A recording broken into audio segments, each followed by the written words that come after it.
แต่ผมอยากให้ครอบครัวที่ผมสร้างทั้งหมดผมยังมีโอกาสได้เลี้ยงลูกนะครอบครัวที่ผมกำลังจะสร้างมันแข็งแรงขึ้นทุกวันมีหลังบ้านที่แข็งแรงมีแสนน่ารักที่เราผ่านมาเลยแล้วก็ผ่านจุดที่ยากมากในชีวิตเขาก็ให้แนวคิดอะไรกับผมดีๆผมซึ่งเราสองคนเติบโตพร้อมกันเป็นมนุษย์ที่ดีขึ้นไปพร้อมๆกัน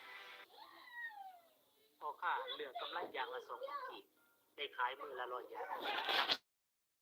เหลือกำไร500 กีบได้ขาย3 อย่างนักลงทุนกำไรอย่างละ100 กีบแต่ได้ขายมือละ100,000 อย่างขายเปียก2 ชั่วโมงก็ได้กำไรมือละ200,000 กีบนักธุรกิจจากคนยืนขายแทนตัวเอง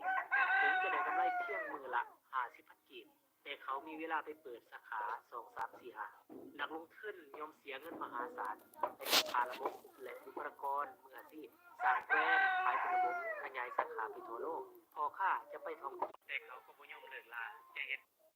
พอค่าเหลือกำไรกีบได้ขายมือละ100 อย่างนักธุรกิจเหลือกำไรอย่างละ500 กีบได้ขายมือละ1,000 อย่างนักลงทุน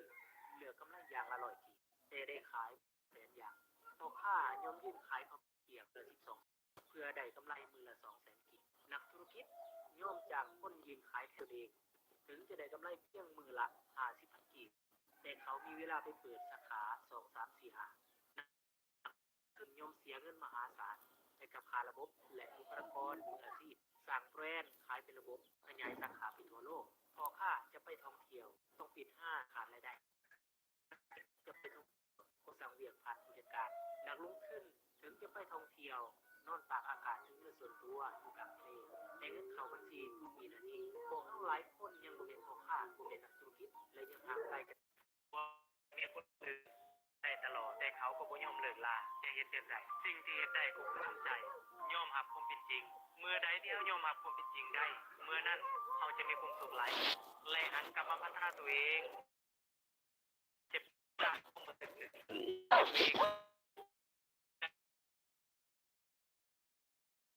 ถามตัวเองว่าเฮายอมให้คนอื่นทำลายความรู้สึกของเฮาได้แนวใดและเฮาทนไปเพื่อหยังและเฮาจะทนแบบจนส่ำใดเมื่อที่ได้เจ้าบ่มีวันตกต่ำเป็นข้อที่สำคัญที่สุดและเจ้าต้องที่พาเทียมเวลาถึงจะฟังเข้าใจก็ตามไว้ใจคนอื่นหลายจนเกินไปข้อ2เงียบๆอย่าโอ้อวด